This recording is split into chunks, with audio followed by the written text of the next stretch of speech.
Welcome, Red Knight.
Good day there, bit pressed for time, but we are going to get some Malcolm from Macbeth.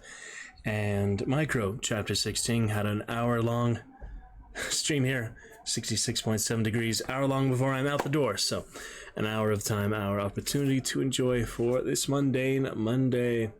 Let's get started with Malcolm and Macbeth. And yeah, last time, good times with the motion, the pretenses, things like that. Forgot to launch Discord, so we are at 13% drop free, and that should calm down here as we continue. Yeah, let's get started with that. Looking good. First we have Malcolm. Alrighty. Looking good. Frame drop will continue to level out, hopefully. All looking good. So yeah, last time, few of the emotions things are able to get properly here for some good notes, director on the stuff. We'll see how the blocking goes tonight. We're starting with some scenes. I gotta double check the scenes. I'll probably check that on the way.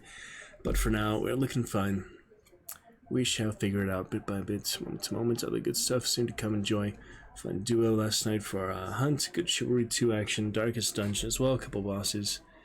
Yeah, let's let that frame drop calm down. Enjoy a couple readings for now. And then we shall enjoy more stuff to come. Maybe mobile stream tomorrow for Winged Death. And Wondrous Wednesday, possibly a late stream. That's the other two rehearsal days, so that's kind of tricky to stream on for these recent schedule, but we shall see. For now, I'll begin with Malcolm. The rest will come naturally. Look forward to chat with you soon. A voice mod and avatars and champion commands and new cheers are all available. So looking good. Oh, I should cover that chat curse, huh? It's alright. We'll be good for now. Looking fine. Yeah, you just see the 70 and 80 behind the checkers. But alright, quick voice mod demonstration before we get started. We have here little mod. Sound good. Alright, looking good for now. Good stuff soon to come. Act 1, Scene 2. We begin. It's fitting I'm out of breath for this one. This is the sergeant who, like a good and hardy soldier, fought against my captivity. Hail, brave friend, say to the king the knowledge of the broil, as thou didst leave it. The worthy Thane of Ross. That's where they're actually named Ross, but they're saying of Ross. The translation for that is just the exact same thing. Just funny that their name is Ross and it's saying of Ross. You think like Ross is the place or something, but that's just the way they describe their name, I guess. Alright. My liege, they are not yet come back. But I have spoke with one that saw him die, who did report that very frankly he confessed his treasons, implored your highness's pardon, and set forth a deep repentance. Nothing in his life became him like the leaving it. He died as one that had been studied in his death to throw away the dearest thing he owed, as 'twere a careless trifle. continue to develop here certain nuances and things. But those are the initial ones. And then we get to the middle and all the really good stuff towards the end, basically. Oh, by whom? Why do we hold our tongues, that most may claim this argument for ours, nor our strong sorrow, upon the foot of motion? What will you do? Let's not consort with them. To show an unfelt sorrow is an office which the false man does easy. All to England, after a little thought, which the false man does easy. All to England. Yeah, it's hard to pause for thought. We'll figure it out. This murderous shaft that shot hath not yet lighted. And our safest way is to avoid the aim. Therefore to horse, and let us not be dainty of leave-taking, but shift away. There's warrant in that theft, which steals itself when there's no mercy left. Yeah, so it's a bit scared there, terrified, recent stuff. We just gotta get out of town, pretty much. Alright, frame drop leveling out. All looking just fine here. I'd say so. Let us seek out some desolate shade, and there weep our sad bosoms empty. Act all the way to Act 4, Scene 3, so yeah, quite a bit from our last appearance. Maybe just be some background characters in the meantime, like lords and things, we'll see. What I believe I'll wail, what no believe, and what I can redress is as I shall find the time to friend. I will. What you have spoke, it may be so perchance. This tyrant, whose sole name blisters our tongues, was once thought honest. You have loved him well. He hath not touched you yet. I am young, but something you may deserve of him through me, and wisdom to offer up a weak, poor, innocent lamb to appease an angry god. But Macbeth is. A good and virtuous nature may recoil at an imperial charge, but I shall crave your pardon. That which you are, my thoughts cannot transpose. Angels are bright still, though the brightest fell. Though all things foul would wear the brows of grace, yet grace must still look so.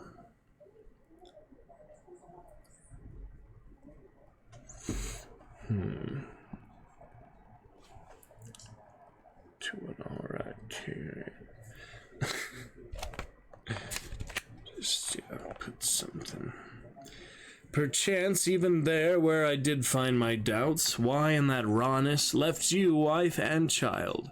Those precious motives, those strong knots of love, without leave-taking? I pray you, let not my jealousies be your dishonors, but mine own safeties. You may be rightly just, whatever I shall think. Be not offended. I speak not as an absolute fear of you. I think our country sinks beneath the yoke. It weeps, it bleeds, and each new day a gash is added to her wounds.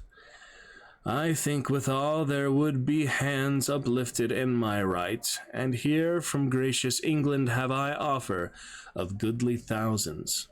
But for all this, when I shall tread upon the tyrant's head, or wear it on my sword, yet my poor country shall have more vices than it had before, more suffer, and more sundry ways than ever, by him that shall succeed. It is myself, I mean, in whom I know all the particulars of vice so grafted, that, when they shall be opened, black Macbeth will seem as pure as snow, and the poor state esteem him as a lamb being compared with my confineless harms. I grant him bloody, luxurious, avaricious, false, deceitful, sudden, malicious, smacking of every sin that has a name, but there's no bottom, none, in my voluptuousness. Your wives, your daughters, your matrons, and your maids could not fill up the cistern of my lust and my desire. All continent impediments would o'erbear that did oppose my will. Better Macbeth than such an one to reign. With this there grows in my most ill-composed affection such a staunchless avarice, that, were I king, I should cut off the nobles for their lands, desire his jewels and this other's house, and my more having would be as a sauce to make me hunger more. That I should forge quarrels unjustly against the good and loyal, destroying them for wealth. But I have none.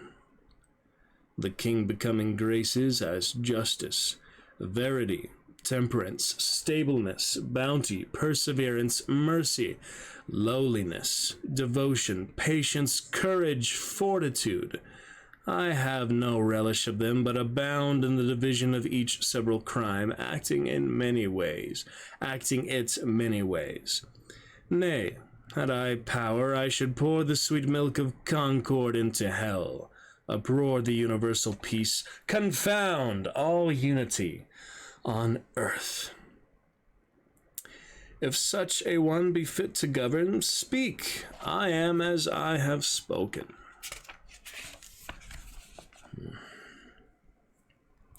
Macduff, this noble passion, child of integrity, hath from my soul wiped the black scruples, reconciled my thoughts to thy good truth and honor.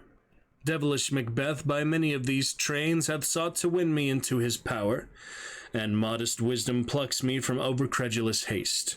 But God above deal between thee and me, for even now I put myself to thy direction, and unspeak mine own detraction. Here abjure the taints and blames I laid upon myself, for strangers to my nature. I am yet unknown to woman, never was forsworn, scarcely have coveted what was mine own, at no time broke my faith, would not betray the devil to his fellow, and delight no less in truth than life. My first false speaking was this upon myself: what I am truly is thine and my poor country's to command. Whither indeed before thy here approach, old Seward, with 10,000 warlike men already at a point, was setting forth. Now we'll together, and the chance of goodness be like our warranted quarrel. Why are you silent? Well, more anon. Comes the king forth, I pray you. I thank you, doctor. 'Tis called the evil, a most miraculous work in this good king, which often since my he remain in England I have seen him do.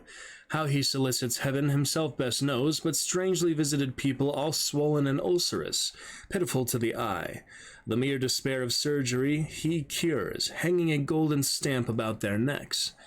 Put on with holy prayers, and 'tis spoken, to the succeeding royalty he leaves, the healing benediction. With his strange virtue, he hath a heavenly gift of prophecy, and sundry blessings hang about his throne that speak him full of grace. My countryman, but yet I know him not. I know him now. Good God, betimes remove the means that makes us strangers.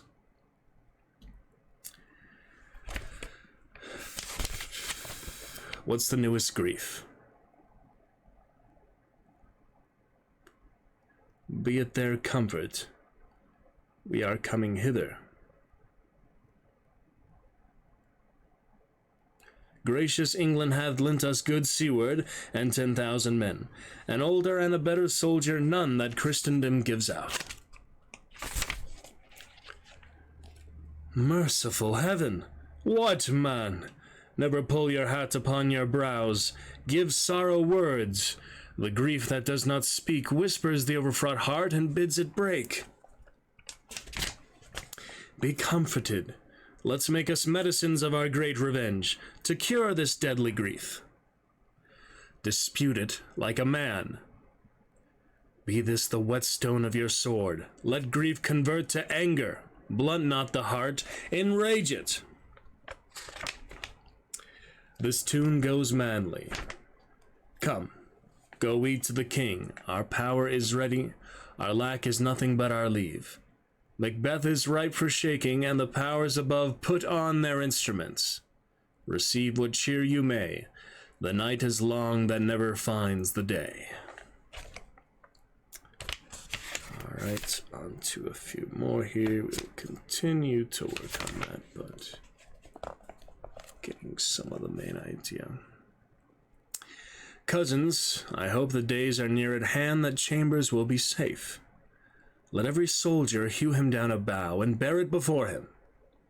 Thereby shall we shadow the numbers of our host, and make discovery err in report of us. 'Tis his main hope, for where there is advantage to be given, both more and less have given him the revolt, and none serve with him but constrained things, whose hearts are absent too.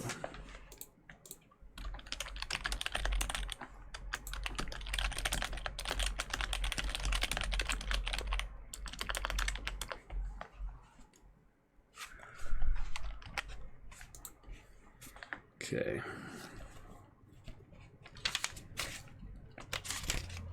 We go a bit further there to Act 5, Scene 6. Yes, after the bows, we go to the next part of the bows, basically the bows, but they're like bow. We'll see.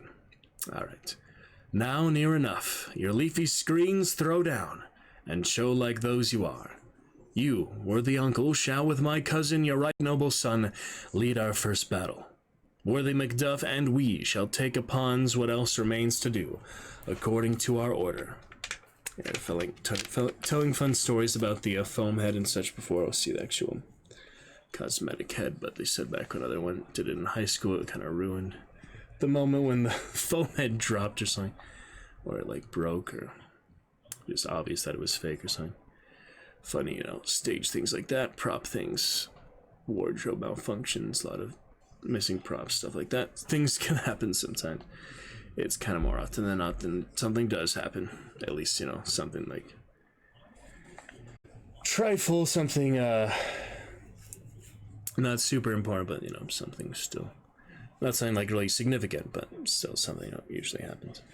We have met with foes that strike beside us.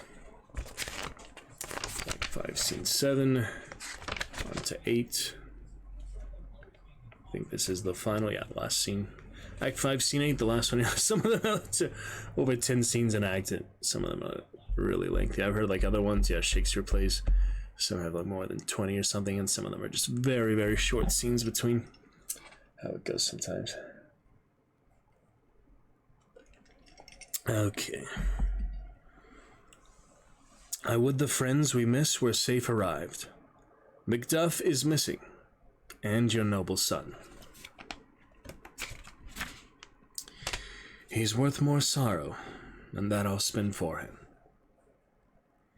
Oh yeah, this is the one I had a little note for myself, but shouldn't be too bad. Yeah, let me just clean up this note a little bit. Extra pencil been here how long?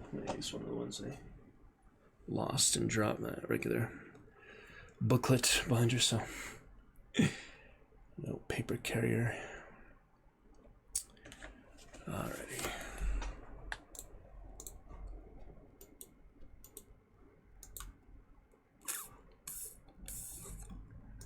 Fine for now. Yeah, let's try that one more time. He's worth more sorrow, and that I'll spend for him. Yeah, I believe that's the right feeling to that one.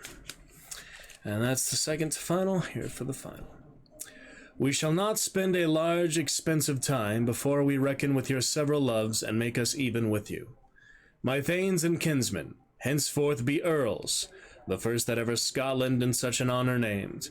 What's more to do, which would be planted newly with the time, as calling home our exiled friends abroad, that fled the snares of watchful tyranny, producing forth the cruel ministries of this dead butcher and his fiend-like queen, who, as 'tis thought, by self and violent hands, took off her life. This, and what needful else that calls upon us, by the grace of grace, we will perform in measure, time, and place.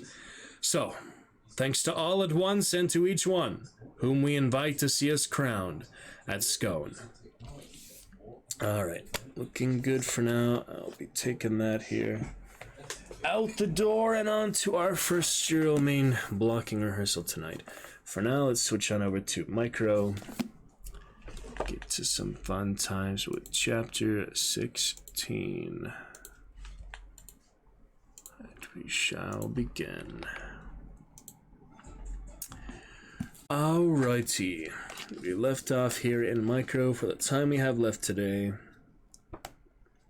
There's some short couple chapters, looks like, but shall still enjoy, get to the most of it. At least make use of the time we have.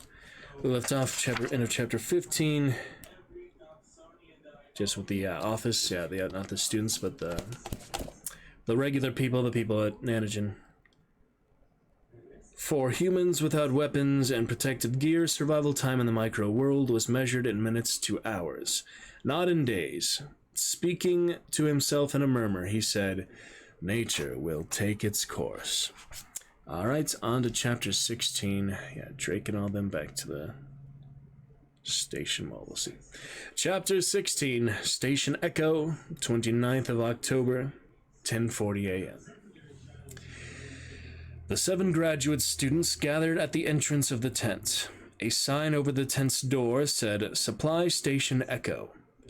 Property of Nanogen Microtechnologies." They were in a state of shock, filled with horror over the brutality of Kinski's death. Ironically, at Kinski killed by ants, I killed about 100 ants today because they got in my cereal. Never killed that many ants at once, probably, but yeah, today was quite the unpleasant surprise.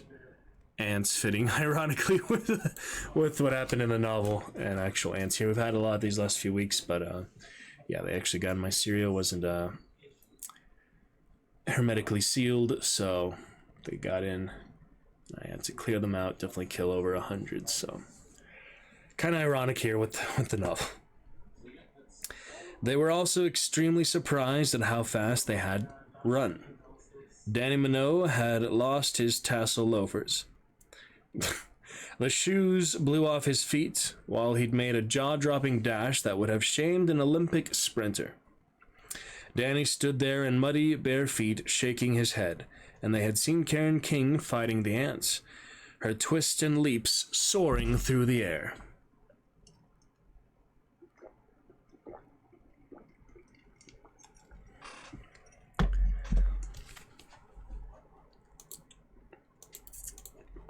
Confine here, stable and steady. Yeah, very ironic with recent ants.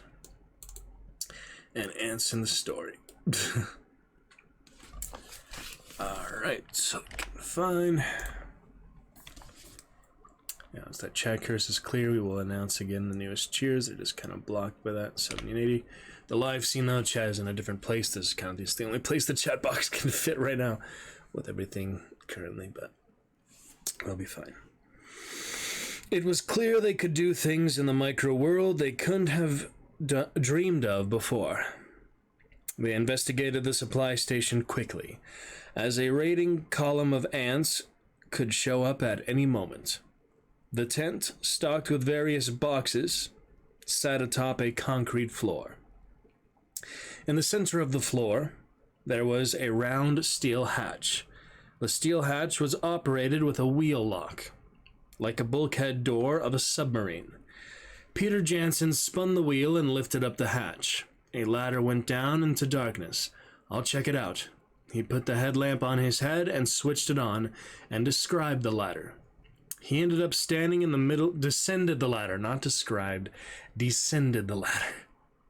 He ended up standing in the middle of a dark room. As he swung his headlamp around, the beam fell across bunks and tables. Then he spotted a bank of power switches on the wall.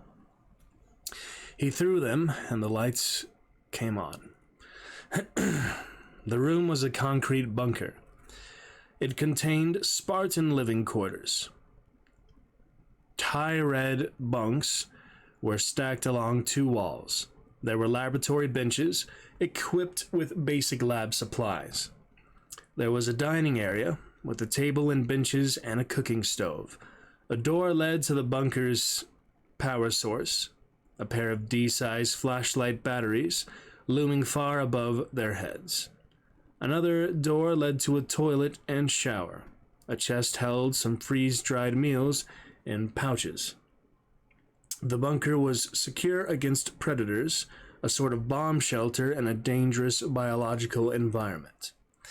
"It's not a Disneyland ride out there," Peter Jansen said. He had slumped at the table in the bunker, exhausted. He felt unable to think clearly. Images of Kinski's death ran through his mind. Karen King leaned against the wall. She was splashed with ant blood. The blood was gooey and clear, with a slightly yellowish color, and it dried fast. Danny Minot sat hunched at the dining table.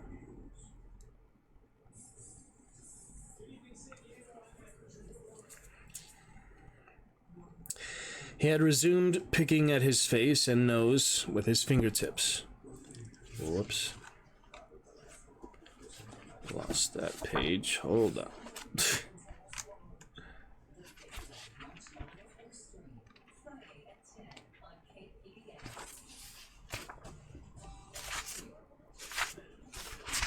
Okay.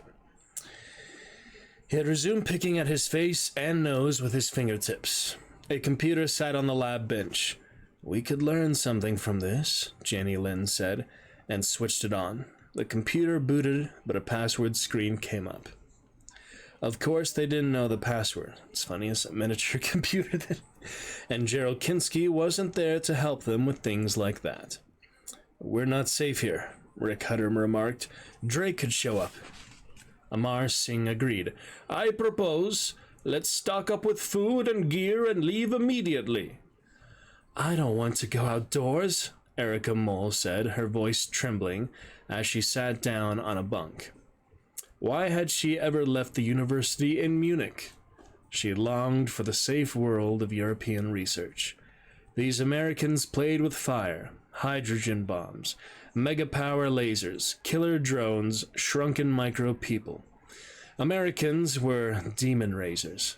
Americans awakened technological demons they couldn't control, yet they seemed to enjoy the power. "We can't stay here," Karen said to her, speaking gently.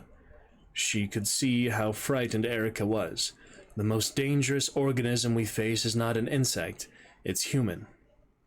It was a good point. Peter Jansen suggested that they stick to the original plan.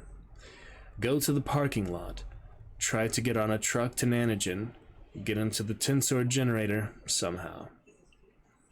"We have to get restored to normal size as soon as possible. We don't have much time." "We don't know how to operate the generator," Jenny Lynn said.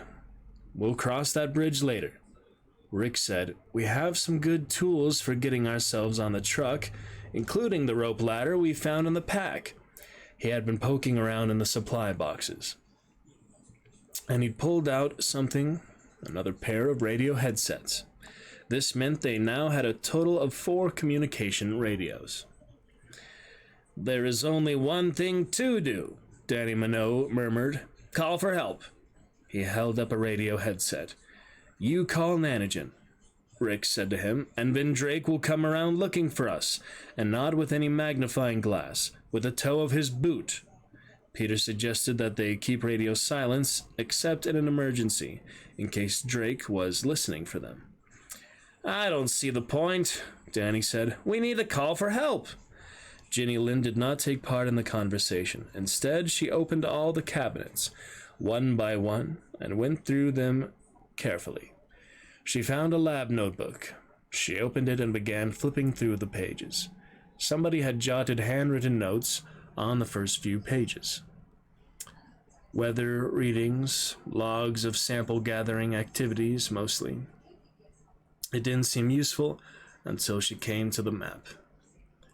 "Look at this, guys," Jenny said, spreading the notebook on the table. On a page of the lab notebook, somebody had sketched a rough map of the Manoa Valley. The map showed the location of 10 supply stations, scattered through Fern Gully and partway up the mountain slopes toward Tangelus Peak. an increasing distance from the greenhouse and parking lot. The supply stations were designated by letters of the NATO alphabet, from Alpha, Bravo, and Charlie up to Kilo. There was an arrow marked to Tantalus Base, Great Boulder. Tantalus Crater wasn't shown on the map, nor was the base.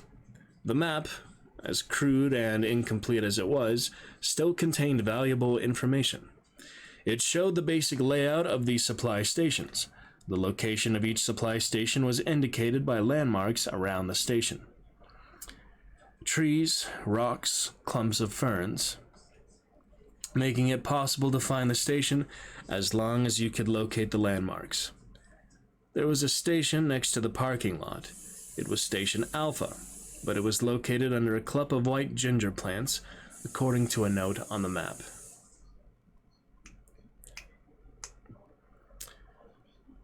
We could head for Station Alpha, Peter Jansen said. Maybe not stay at Alpha, but at least we could search it for more supplies and information. Why should we go anywhere? Danny said. Kinski was right. We have to negotiate with Vin. Don't you dare try, Rick was practically shouting. Please stop this, Amar Singh said. He couldn't stand conflict. First, there had been all the fighting between Rick and Karen, and now Rick was getting into a hassle with Danny. Rick, people have different styles. You need to be more tolerant of Danny. Cut the crap, Amar. That guy is going to be the death of us all, with his stupid... Peter Jansen could feel the situation spiraling out of control. The one thing that would certainly destroy them would be conflict within the group. They had to become a team, Peter thought, or they would soon be dead. Somehow, he had to get this quarrelsome, catty group of intellectuals to understand that survival required cooperation. He stood up and went to the head of the table and waited for silence. Eventually, they quieted down. Are you done squabbling? He said. Now, I have something to say. We're not in Cambridge anymore. In the academic world, you guys got ahead by cutting down your rivals and proving you're smarter than everybody else. In this forest, it's not about getting ahead. It's about staying alive. We have to cooperate to survive, and we have to kill whatever threatens us, or we will be killed.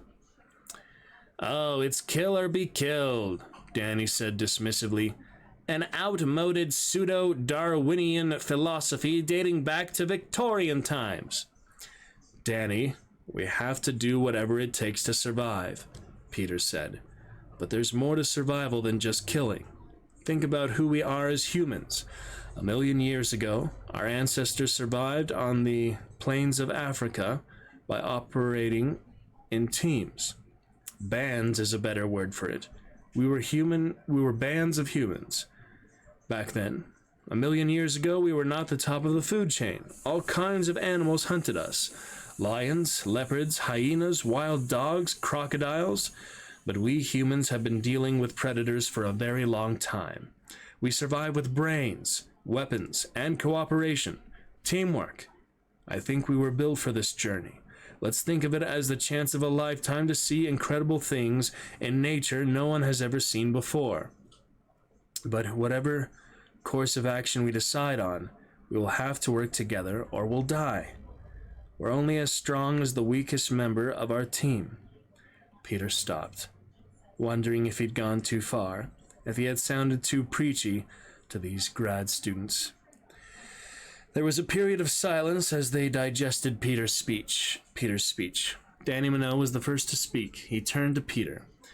By weakest member, I assume you mean me. I didn't say that, Danny. Danny cut him off. Excuse me, Peter. I am not a slack-lipped hominid with a beetling brow, clutching a chunk of stone in my hairy-knuckled fist and cheerfully bashing in skulls of leopards. In fact, I am an educated person used to an urban environment. It is not Harvard Square out there. It is a green hell crawling with ants the size of pit bulls. I will stay in this bunker and wait for help. He rapped on the wall. It's ant-proof. Nobody's going to help you, Karen said to Danny. We'll see about that. He went off and sat by himself. Amar spoke to the others. Peter is right. He turned to Peter. I'm on the team. He leaned back and closed his eyes as if he was thinking about something. Karen said, I'm on the team too. Erica Mole finally agreed. Peter is right. I think we need a leader, Jenny Lynn said. I think Peter should lead us. Peter is the one person here who gets along with everybody in the group, Rick said and turned to Peter.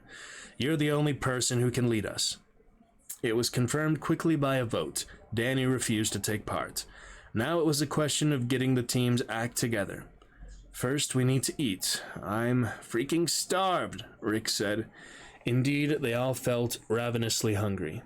They had been up all night without food, and there had been that mad dash from the ants. We must have burned a lot of calories, Peter said. I have never been so hungry in my life, Erica Mole said. Our bodies are tiny. We probably burn calories a lot faster, like a hummingbird, you know, Karen said. They took out the instant food packets, tore them open, and devoured them, sitting at the table and sprawled around the room. There wasn't much food, and it vanished in moments. They found a giant block of chocolate, and Karen hacked it up 7 ways with her knife. The chocolate disappeared quickly. Searching the bunker for anything that might be useful on their journey to the parking lot, they found a number of plastic lab bottles with screw lids, and piled them on the table. The bottles could be used as canteens for water, and to store any chemical compounds they might be able to gather. We're going to need chemical weapons, just like the insects and plants have them, Jenny Lynn said. Yeah, and I'll need a jar to hold my curare, Rick added. Curare, Karen said. Right. It's wicked stuff, Rick said, if you know how to make it. I do, Rick said huffily. Who taught you, Rick? A hunter? I've read papers. Papers on curare. Karen turned to something else while Rick fumed. In one chest, she had found 3 steel matches. Machetes, not matches, machetes. Each machete had a belt and holster with a diamond knife sharpener tucked into a pocket of the belt. Peter Jansen drew a blade and touched it with his thumb. Wow, that is sharp. As an experiment, he tapped the blade on the edge of a wooden table and saw the blade sink into the wood as if it were soft cheese. The machete was far sharper than a scalpel. It's as sharp as a microtome, he said. We used one in our lab, remember, for slicing tissue. Peter ran the diamond sharpener over the machete, whisking it along the edge. The sharpener was obviously to keep the edge in top condition. The edge is very fine, so it probably gets dull quickly, but we can sharpen the machete as needed. The machetes would be useful in cutting a path through vegetation. Karen King swung the machete around her head. Nice balance, she said. Decent weapon. Rick Hutter had stepped backward with alarm as Karen whirled the machete. You could cut somebody's head off, he said to her. She smirked at him. I know what I'm doing. You stick to berries and blow darts. Quit pushing me, Rick burst out. What's your problem? Peter Jansen stepped in. Despite their promises to work as a team, it was easier said than done. Please, Rick, Karen, we'd all appreciate it if you didn't argue. It's dangerous for everybody. Jenny Lynn slapped Rick on the shoulder and said to him, Karen's just showing her fear. This didn't sit well with Karen, but she didn't say anything more. Jenny was right.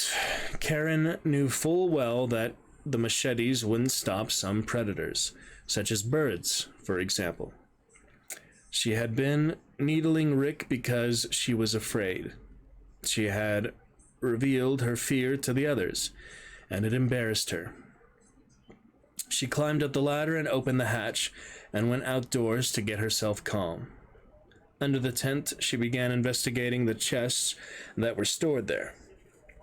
She found packets of food in one chest, and many vials and scientific samples in another. Probably samples that a team had left behind. She discovered a steel rod hidden under a tarp. The rod was longer than she was tall. It had a point at one end, while the other end had been enlarged and flattened. For a moment, she couldn't figure out what this enormous metal thing was. Then the scale of the object clicked in her mind, and she knew. She climbed down the ladder and informed the others of what she'd found. "It's a pin," she said. It wasn't clear what the pin was doing in the tent. Possibly it had been used to pin something to the ground. In any case, the pin was made of steel. It could be shaped into a weapon. "We could use the diamond sharpeners to hone the pin, make it really sharp," Karen said. "We could put a notch in the tip. That would make a barbed point, a killing point."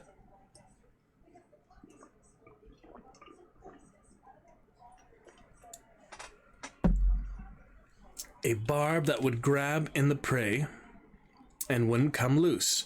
A harpoon. They had to work on the pin inside the tent, for it was too long to be brought down the ladder. Using the diamond sharpeners, they fell to work cutting and shaping the steel. First, they sawed off the flattened head of the pin, which shortened it and gave it better balance, so that a person could hold it and throw it. They took turns filing the point into a notch. To create a barb, the diamond sharpeners worked quickly on the steel. After the work had been done, Peter picked up the harpoon and hefted it. It was a steel pole, massive, gleaming, balanced, yet he handled it as if it weighed almost nothing.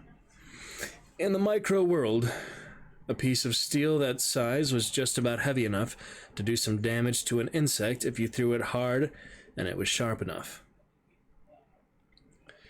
Danny Minot refused to help in any of the preparations.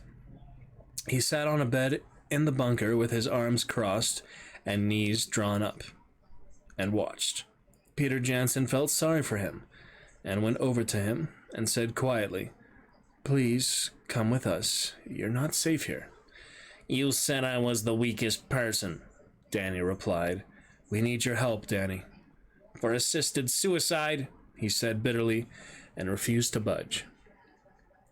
Rick Hutter had set about making blow darts. He went a few paces outside the tent, carrying the machete for protection against ants, and cut several grass stems. Back inside the bunker, he sliced a stem lengthwise, and began stripping out the harder strands of woody material. The grass seemed as tough as bamboo. He shaped the splinters into a couple of dozen darts. The darts still needed to be hardened. He went over to the stove and switched on a coil. He carefully heated and hardened the point of a dart by holding it over the hot coil. When he was finished, he tore open a mattress and pulled out some stuffing. He needed to fasten a puff of soft material to the tail of the blow dart, so that the dart could be propelled through the tube by a person's breath. In order to attach this tail puff to the shaft, he needed thread. "Amar, is there any more of that spider silk?" Amar shook his head. It got used up saving Peter from the snake." "It got used up saving Peter from the snake." "No problem."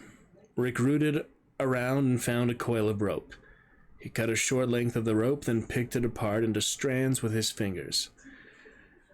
This produced a pile of very strong threads. He held a piece of fluff from the mattress against the end of the dart and wound a thread around it, lashing the tail puff in place.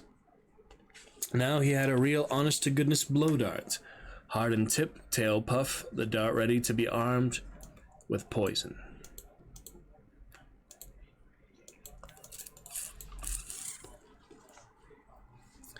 Even so, no scientist would assume the dart worked. He would have to test the dart. One of the grass stems, full length, made a blow tube. Rick fitted the dart into the blow tube, took aim at the wooden frame of a bunk, and blew. The dart zinged across the room, hit the bunk, and bounced off. Shit, he muttered. The dart couldn't penetrate wood. That meant it would never get through an insect's exoskeleton either. Fail, Karen remarked. The dart needs a metal tip, Rick said. Fail, that's funny. Where to find the metal? Tableware, stainless steel tableware. Rick took a steel fork from the kitchen area and bent back on the fork's tines. He cut off the tine using the edge of a diamond sharpener, then honed the tine into an exceedingly sharp point. He lashed the steel point to a grass dart.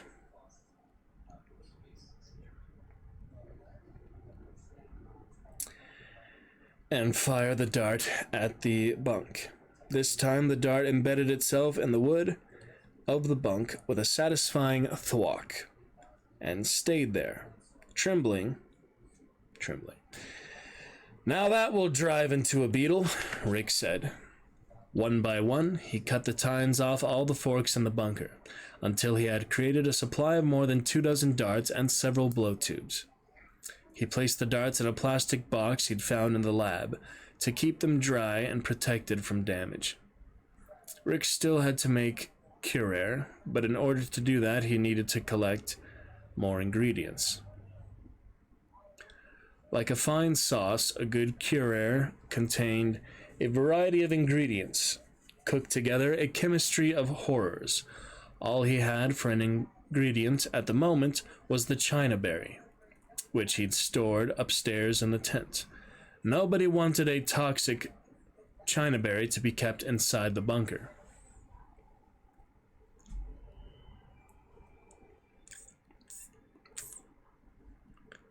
It might give off fumes. It might make them sick. For the same reason, he could not boil curare on the stove. He did not have the ingredients for curare. Anyway, and even if he did, everybody could get poisoned if he tried to make curare inside the bunker. The fumes would probably kill them. He would have to boil curare outdoors over an open fire. They also turned up a pair of binoculars and 2 more headlamps, and packed them into the duffels. Amar Singh dug up a roll of duct tape. We can't possibly survive in a super jungle without duct tape, Amar joked. Rick Hutter opened a chest and shouted, A gold mine! And he pulled out a laboratory apron, rubber gloves, and safety goggles. This is just what I need to make for making curare. Excellent, excellent. He stuffed the things in a duffel bag. He'd have to cook the curare in a vessel of some kind. In the bunker's tiny kitchen facility, at the bottom of a shelf, near the floor, he found a large aluminum pot. He lashed the pot to his duffel pack, and then put the pack on his back, testing its weight. He was surprised. The pack, though enormous, felt very light. I'm as strong as an ant, Rick said. Jenny Lynn rooted through a supply box and discovered a military compass. The compass, battered and worn, was the type used by American soldiers ever since the Korean War. It could be used to keep them going in a straight line, but none of them could find a GPS unit anywhere at the station. It's because GPS can't tell us where we are, Peter explained. A GPS unit is accurate to about 10 meters. At our small size, that's equivalent to a 1 kilometer accuracy. In other words, GPS can't tell our location more precisely than a kilometer in any direction. By our measure of things, a compass is much more accurate than GPS for us. Suddenly, after the meal and all the work, a desire for sleep came over all of them. Peter's watch showed that the time was just before noon. Let's finish packing up our gear later, Karen King suggested. They hadn't slept the night before, but they were used to pulling all-nighters in the lab. Karen prided herself on her stamina, but even so, she couldn't keep her eyes open. Why am I so tired all of a sudden, she thought. Maybe it had something to do with their small bodies, all the calories they'd burned. But she couldn't focus, and she couldn't resist crawling into a bunk, where she fell instantly asleep. They all slept. All right, perfect timing. End of chapter 16. On to chapter 17 for more great times with Micro. Micro. Soon to come. All right, perfect time. Since about to get ready, I just want to check one more thing, which is the blocking schedule for tonight. See what I have coming up here, which scenes of Macbeth that we're going to block. So take a quick look at that. We'll be off.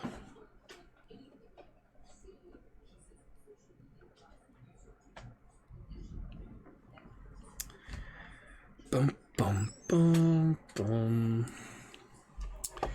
Good times for now, though. Yep, on to chapter 17 next time. Let me see what we got for tonight, though. Likely not be able to stream it, but we'll be thinking of you guys. Great times for the Dragon's Drew soon to return. Alright, I'm gonna check some other pants on my way out. Yeah, I'll try to remember to check these pants. Let me check. Call for today is Act 1. So yeah, very first act, just the first little couple of lines, not much, but still called. Gotta go and get it ready. So in the second scene. So yeah, even if you only have one line, you still gotta be at rehearsal. Make the hour-long trip after all. It'll be fine. Alright, then we will be back to it here. Definitely on Wednesday night. Maybe a mobile stream tomorrow. Continue that Winged Death Part 2. We shall see. Other than that, yeah, just gotta get ready and head on out. So, chat curse persists for another day, but we do have old time streamer friend. Hope you're doing well. And look forward to chat with you another time. Thanks for lurking a bit. Enjoy our newest lurk mode as well. Got the dragon lurk, yeah, there on the side, but also there next to the tip jar, little dragon. So you see, slightly bigger version. Good for now. Good to go. Yeah, let's update that chat curse and pick it up here very soon. Alrighty, we shall see. Good for now. Good to see other lurker, other fun. We'll pick it up in a bit. Until next time, have a good Monday, rest of your evening, or Tuesday, depending how far you live. See you in a bit. Will be good stuff. Catch you later. Night for now. I'll be back.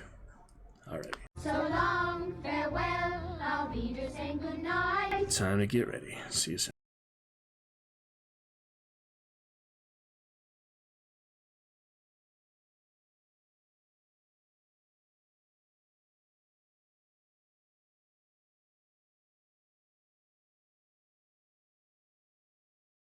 Farewell, I'll be just saying goodnight. Time to get ready. See you soon.